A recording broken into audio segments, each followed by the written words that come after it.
You ask Tiger to solve.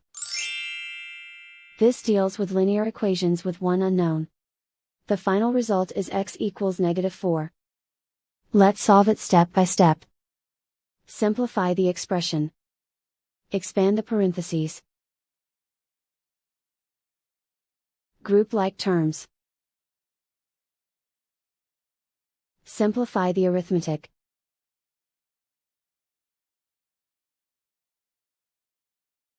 Group all constants on the right side of the equation. Subtract 4 from both sides.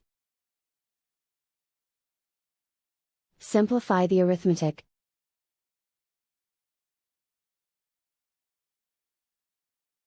And so the final result is x equals -4.